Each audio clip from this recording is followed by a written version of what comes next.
Bienvenidos. En esta charla vamos a hablar sobre prevención de demencias y yo soy María Isabel Behrens, neuróloga de Clínica Alemana y especialista en demencias.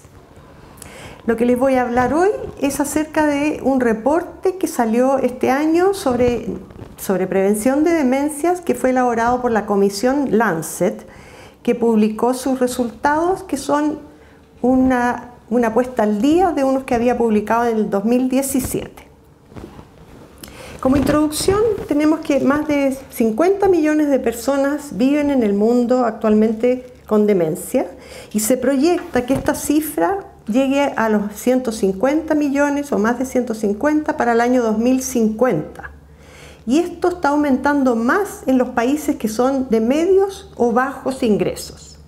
Si ustedes ven en esta diapositiva, los países desarrollados desde el 2010 hasta el 2050 van mostrando un aumento, pero que es mayor en los países que están en desarrollo. Y esto sería porque son los países donde está aumentando más la expectativa de vida, entonces hay más personas que llegan a la edad en que les puede dar la demencia y por aumento de la población en general. ¿Qué pasa con la prevalencia? La prevalencia es el número de personas que tiene demencia en un momento dado. Y esa está aumentando a medida que disminuye la mortalidad infantil y aumenta la sobrevida de la población, como les decía hace un ratito, y eso está ocurriendo más en los países en desarrollo. ¿Y qué pasa con la incidencia? Y la incidencia es el número de casos nuevos por año, por ejemplo. Y eso, la incidencia, se ha visto que está disminuyendo en varios países, lo que es una buena noticia, porque a la larga eso va a hacer que la prevalencia también disminuya. Entonces se publicó un artículo sobre el enigma de la tendencia a disminución de la incidencia de demencia en los últimos 30 años. Se ha reportado que los que nacieron después de 1929 tienen menos demencia que aquellos que nacieron antes de 1929. Y eso también se ha apoyado en otras investigaciones en Europa y en Estados Unidos.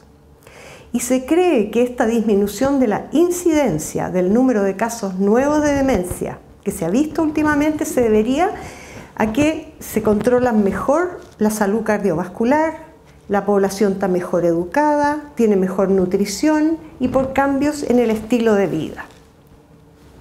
Por ejemplo, este es un estudio hecho en Dinamarca en que se registró a toda la población por un registro nacional, a todos aquellos que tuvieran demencia o que les hubieran dado tratamiento para demencia, y con eso juntaron 2 millones de personas mayores de 65 años.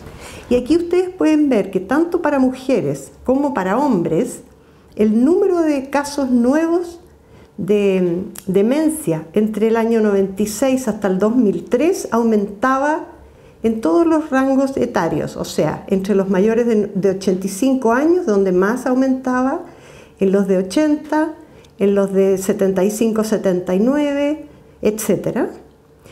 Y después de esa fecha, desde el 2000 en adelante, tanto para mujeres como a hombres, se ha visto que esta tendencia ha ido en una disminución.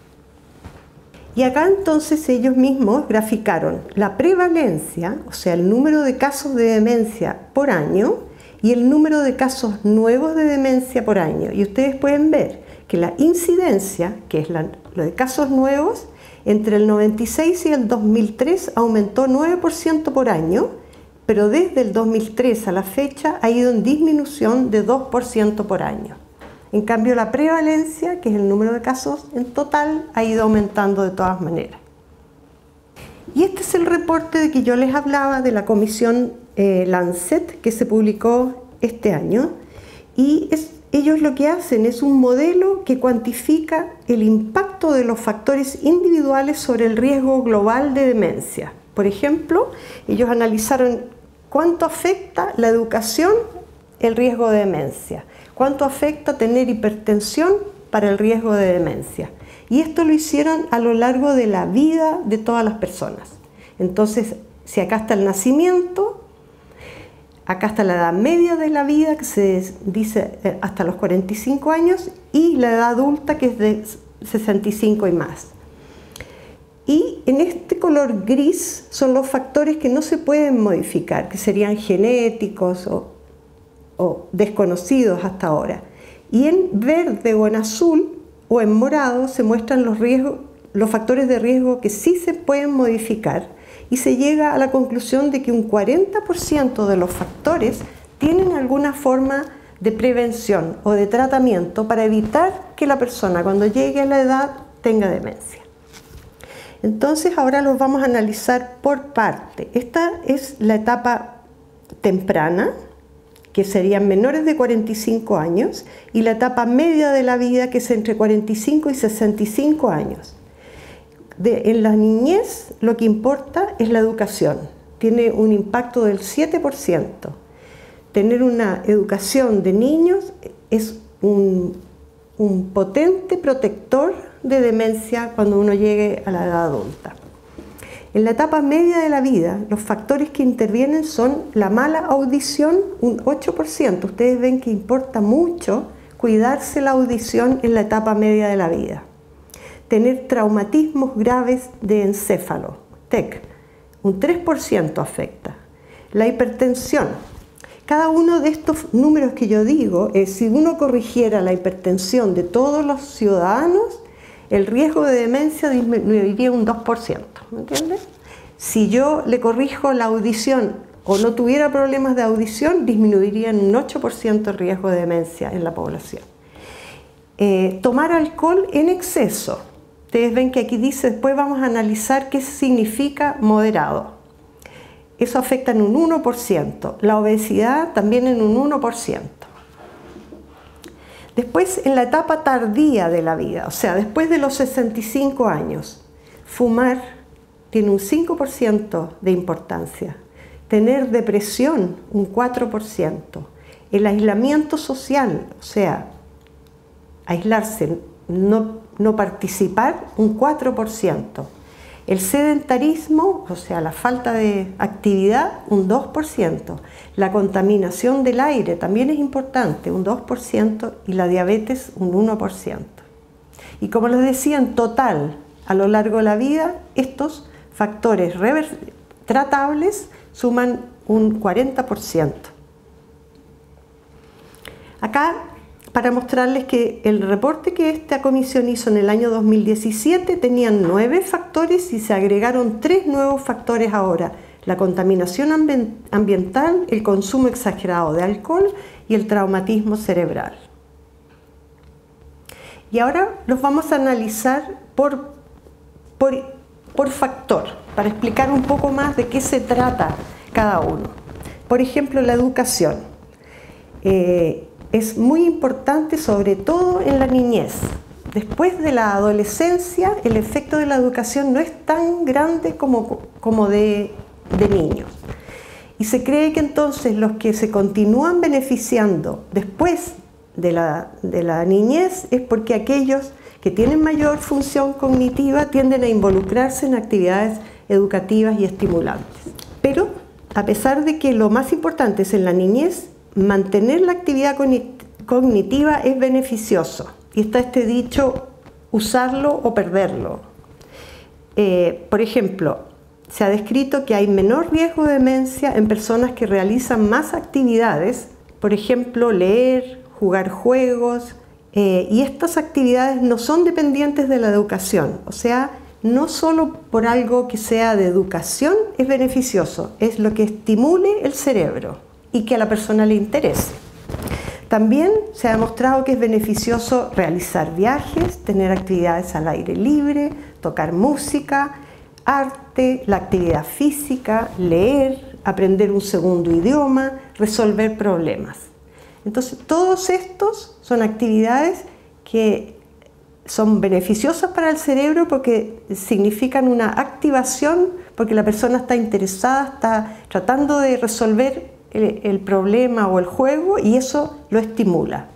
También se ha descrito que las personas que han trabajado en trabajos más demandantes, que tienen más exigencia cognitiva, tienen menos deterioro.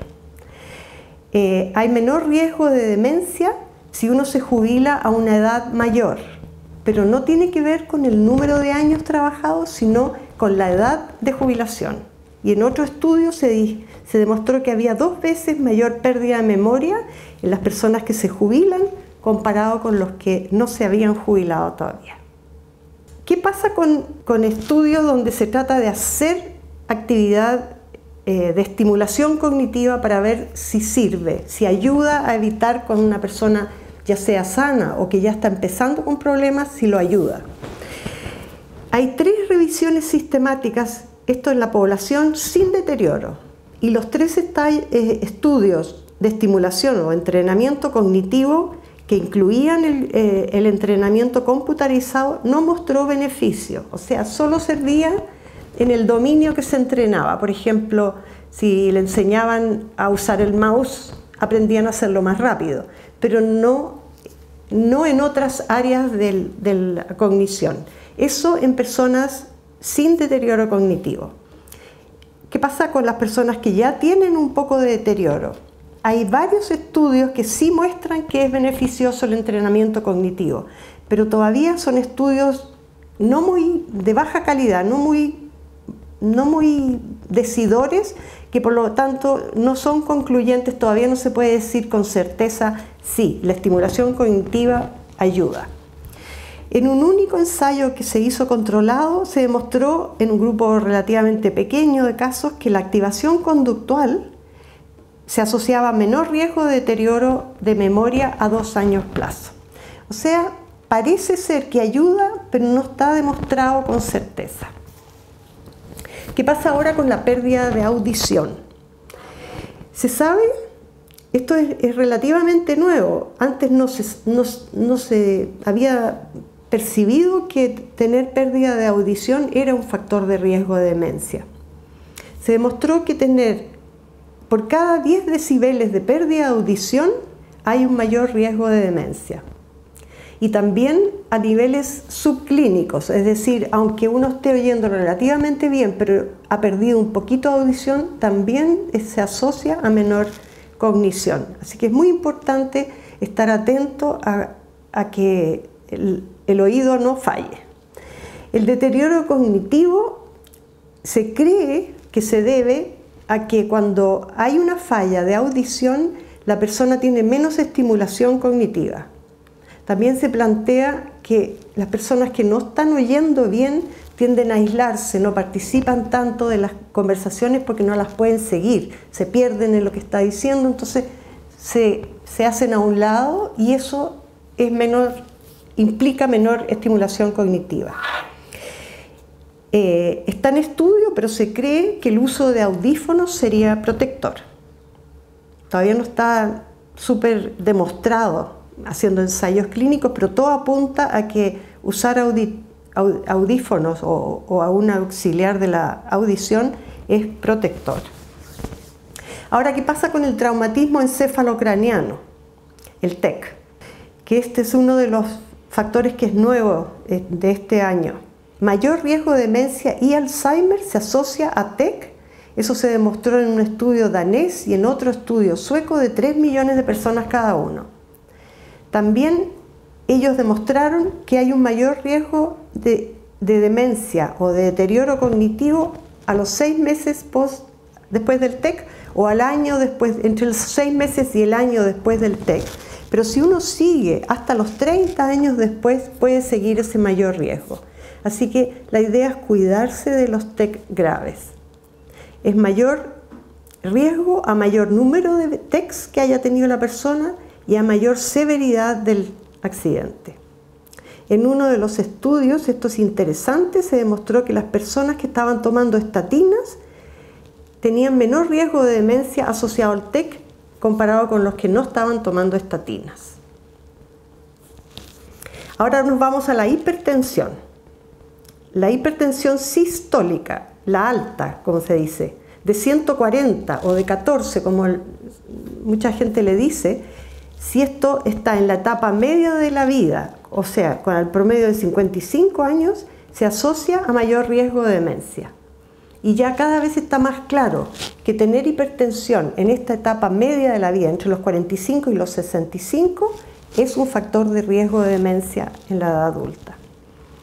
En este estudio inglés se demostró que tener solo uno de los registros a una sistólica mayor de 130 a los 50 años se asociaba a mayor riesgo de demencia, pero no si esa presión era a los 60 o 70 años, demostrando bien que es la etapa media de la vida la que da el factor de riesgo. En adultos mayores, o sea, promedio de 62 años, tampoco tan mayores, se demostró un menor riesgo de demencia a los 10 años si los pacientes tenían parámetros ideales cardiovasculares. ¿Qué es lo que son parámetros ideales? No fumador actualmente, tener un índice de masa corporal entre 18 y 25, una actividad física regular, una dieta saludable, una presión entre 120 y 80 y un colesterol y glicemias normales. O sea, hay que ser bastante ideal. ¿Qué es importante en la hipertensión? La presión arterial disminuye con la edad.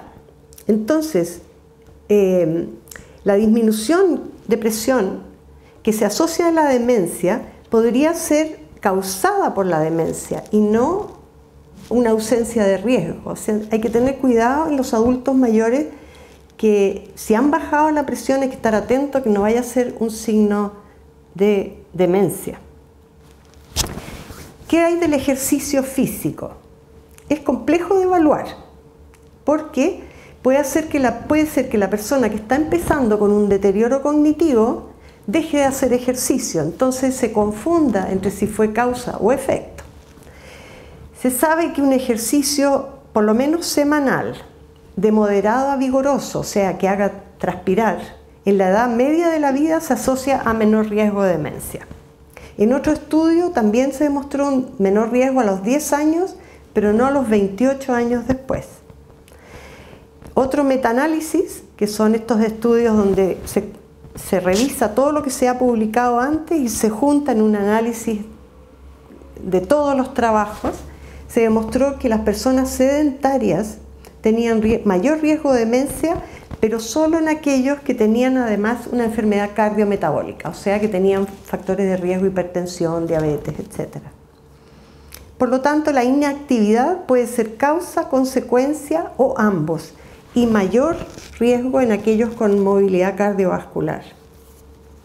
Ahora nos vamos a la diabetes, también otro factor de riesgo muy frecuente en la población. Se asocia a mayor riesgo de demencia, sin duda, en hombres y mujeres. Es peor a mayor severidad de la diabetes. Una diabetes mal controlada tiene mayor riesgo que una diabetes bien controlada. Algunos estudios encuentran que los tratamientos con la metformina sería beneficioso, pero hay otros estudios que no lo corroboran y por ahora no está claro que algún medicamento específico sea mejor para evitar el riesgo.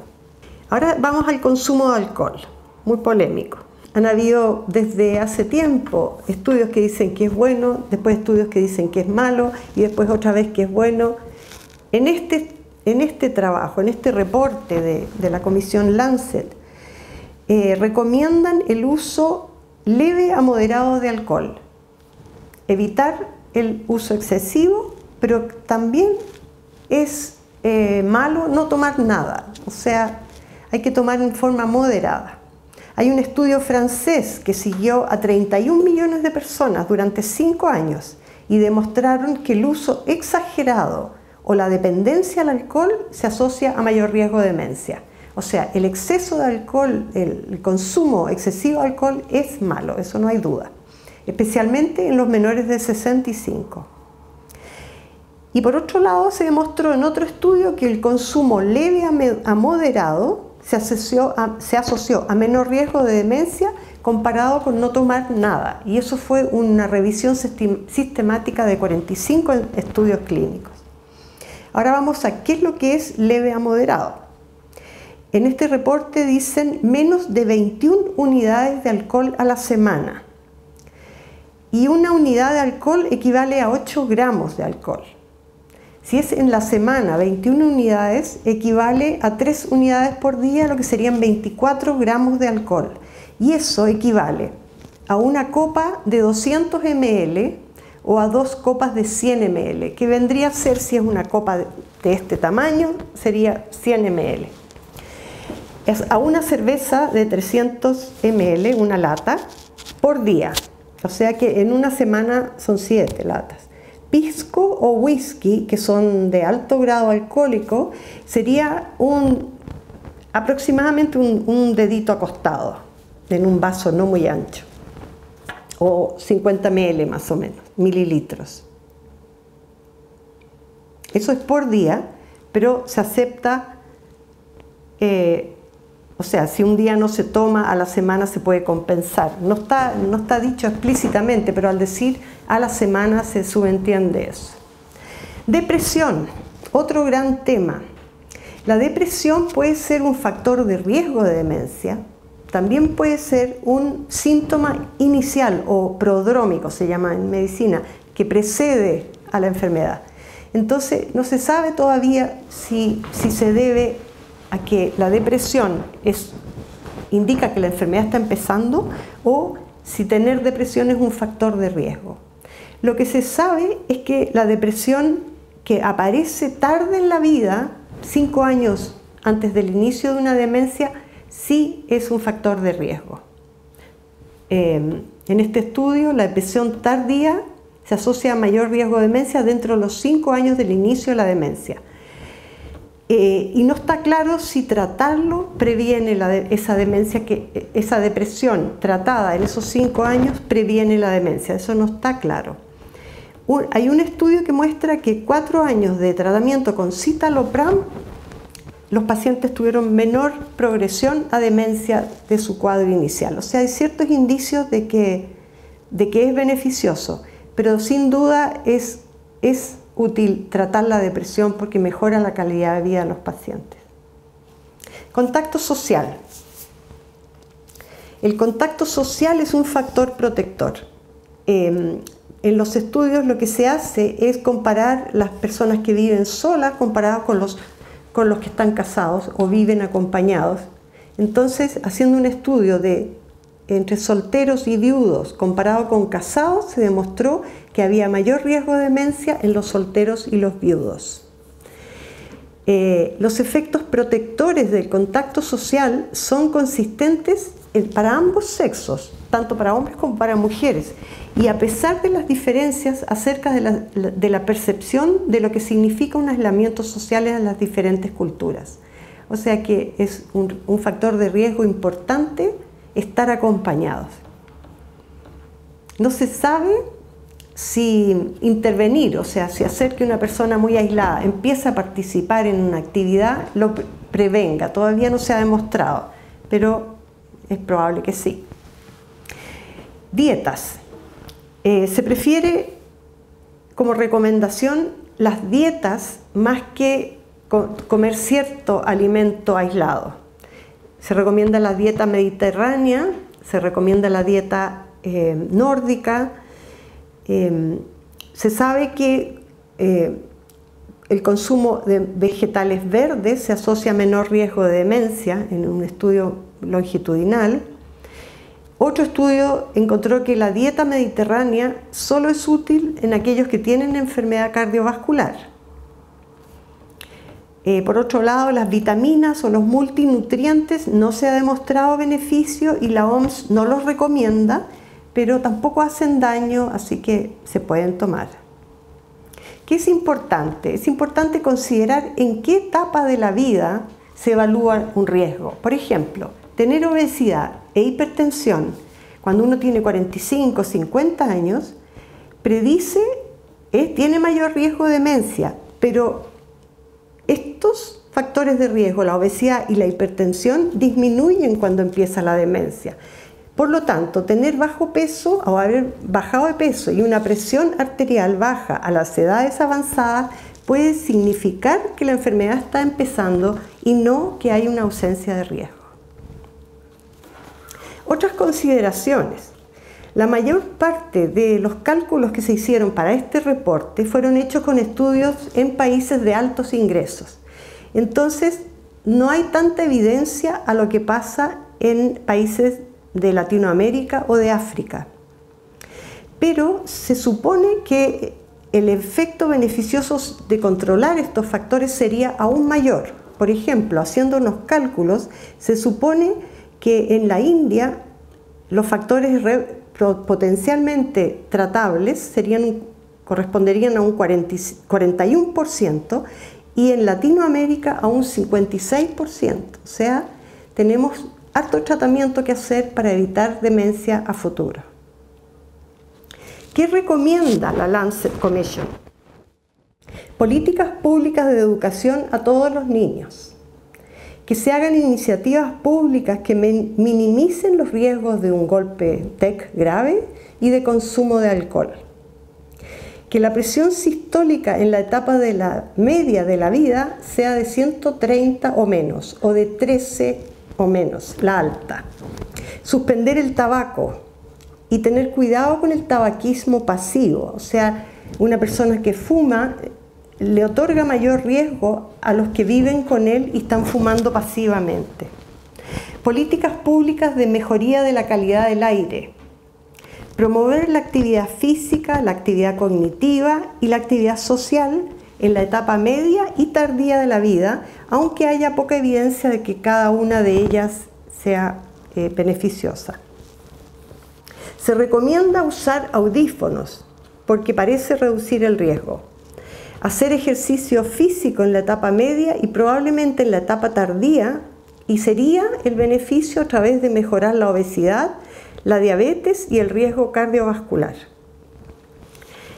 Tratar la depresión en la edad tardía porque podría ser un factor de riesgo de demencia, y se recomienda que cada intervención sea planeada para cada paciente y su cuidador y tomarlo en globo, no una medida, hay medidas que son públicas, pero tomar en cuenta a cada paciente y a su cuidador para que sea la mejor diada. Intervención psicosocial adaptada a las necesidades del paciente se ha demostrado que es útil para los síntomas neuropsiquiátricos.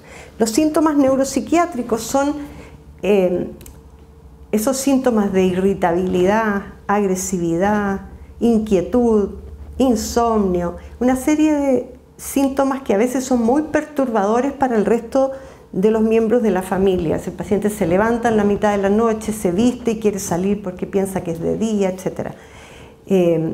Hay intervenciones psicosociales que se ha demostrado que son útiles. También el tratar la ansiedad y la depresión de los cuidadores es costo efectivo. Hay que tener cuidado con el cuidador porque se cansa mucho y se enferma. Otro factor importante a considerar es que se hospitaliza mucho a los pacientes con demencia, lo que no se recomienda. Hospitalizar a un paciente que tiene deterioro cognitivo significa que se confunde mucho en la noche, el hecho de que estén las luces prendidas, de que haya ruidos, de que haya gente diferente que entra y sale, los confunde más, les puede dar delirium y no se recomienda. Ojalá tratar todo lo posible en la casa. Por otro lado, sospechar una demencia en un adulto mayor que tiene hospitalizaciones repetidas o que desarrolla mucho delirium. Delirium es ese cuadro de confusión que aparece en los pacientes a veces cuando se hospitalizan. En esta pandemia han muerto desproporcionadamente mucho los pacientes con demencia, desgraciadamente. Otra de las recomendaciones. Ustedes habrán oído hablar de un PET de amiloide, que es un examen que hace poco tiempo, relativamente poco tiempo, que está en Chile, hará unos 2 años. Y es un examen en que a uno le inyectan un componente radioactivo que tiene la capacidad de unirse al amiloide. Entonces, si uno tiene amiloide en el cerebro, este componente se fija en el cerebro y se visualiza en una imagen de PET.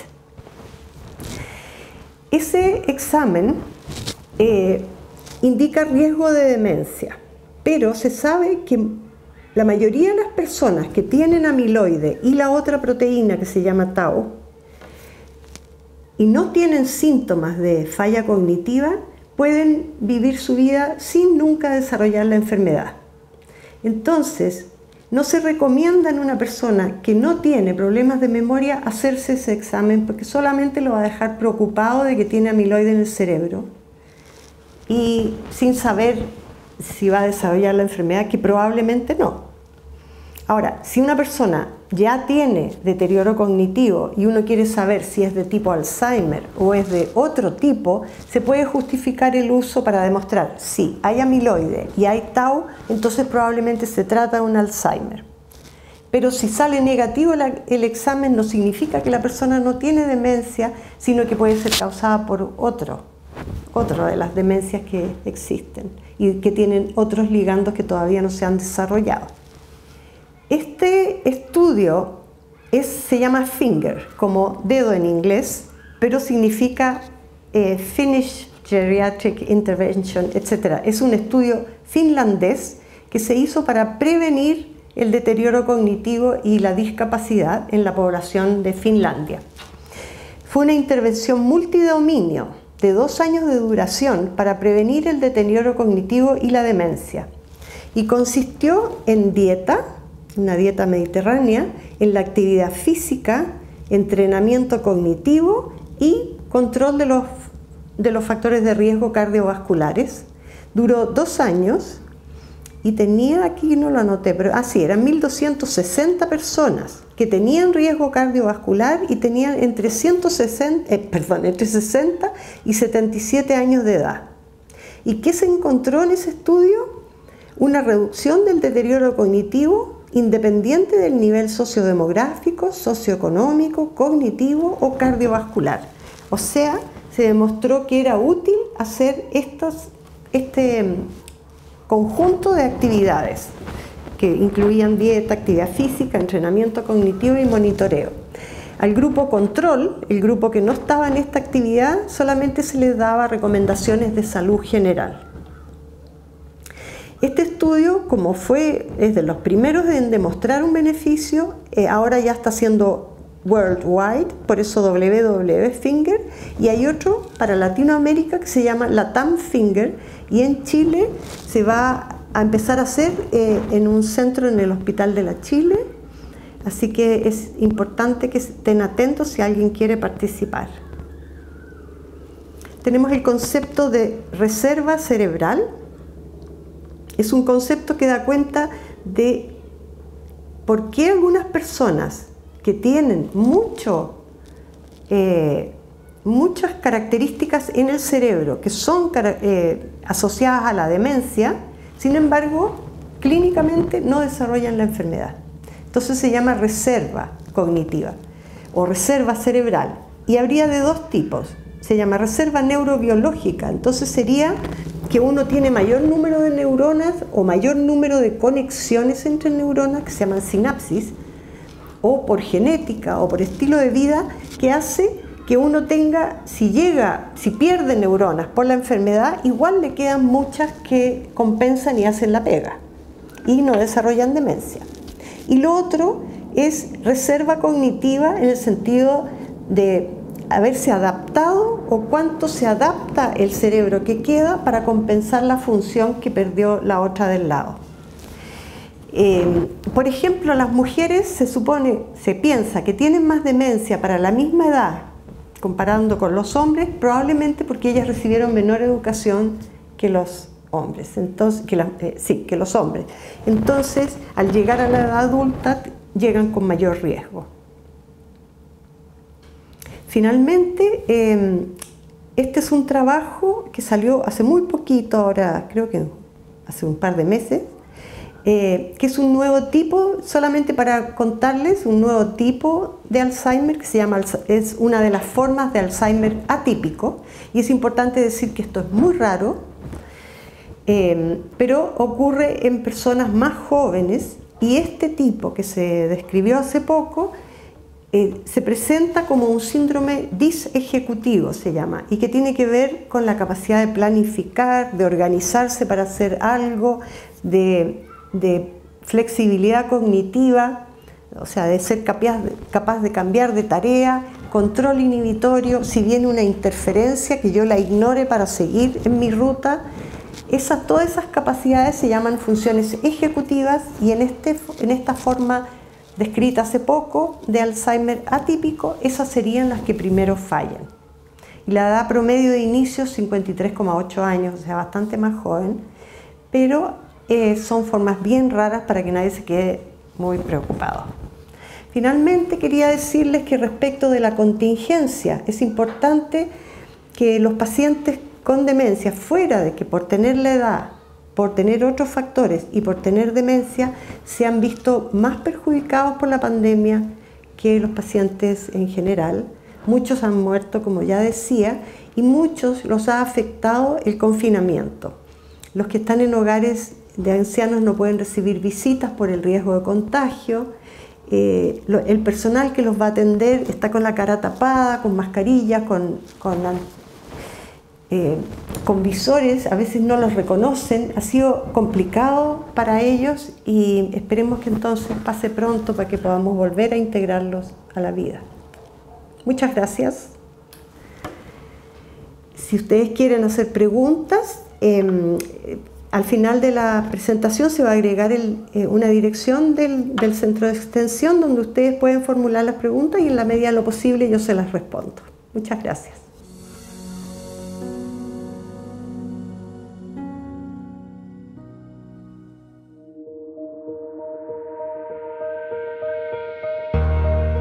Porque sabemos lo importante que es retomar tus atenciones y tratamientos, en Clínica Alemana estamos todos seguros a través de protocolos para garantizar al máximo la seguridad y protección de ti, tu familia y todos nuestros colaboradores. En los distintos accesos existe un control de temperatura e higienización de manos con alcohol gel. El uso de mascarilla es obligatorio de forma permanente para todos. En distintos lugares encontrarás indicaciones para mantener un correcto distanciamiento social y cada vez que lo necesites puedes hacer uso de los puntos de higienización de manos. Al usar los ascensores se ha limitado la capacidad máxima de personas en el interior, lo cual está indicado claramente. Las botoneras cuentan con una lámina protectora con partículas de cobre y cada posición se encuentra marcada en el suelo. Ubícate sobre una de ellas. Se ha aumentado la frecuencia de sanitizado en todos los espacios comunes como ascensores y salas de espera, además de las consultas, salas de exámenes y procedimientos, y existen sanitizadores de aire en varios puntos de la clínica, así como lámparas ultravioletas para desinfección. Se han adecuado las horas disponibles de las consultas, exámenes y procedimientos para cuidar el flujo en cada sucursal y piso. En cada recepción, espera tu turno respetando la distancia marcada. Las salas de espera se han reestructurado, ya sea eliminado, distanciado o bloqueado mobiliario para que puedas sentarte a una distancia adecuada de otros pacientes. Se ha restringido el acceso de acompañantes en los halls de espera y consultas. Contamos con áreas de atención separadas. Las consultas médicas están disponibles para pacientes sin síntomas respiratorios. Todo paciente que sí tenga síntomas será derivado en el acceso a urgencia respiratoria y así poder recibir una atención segura e integral. Gracias por confiar tu salud en nosotros. Estamos preparados con la mayor seguridad para cuidar de ti y tu familia. Infórmate en www.alemana.cl sobre las distintas modalidades de atención que hay disponibles, ya sea de forma presencial en Vitacura, La Besa y Chicureo, unidades de toma de muestras de laboratorio clínico, por telemedicina o servicios a domicilio. Clínica Alemana. Si es tu salud, es la alemana.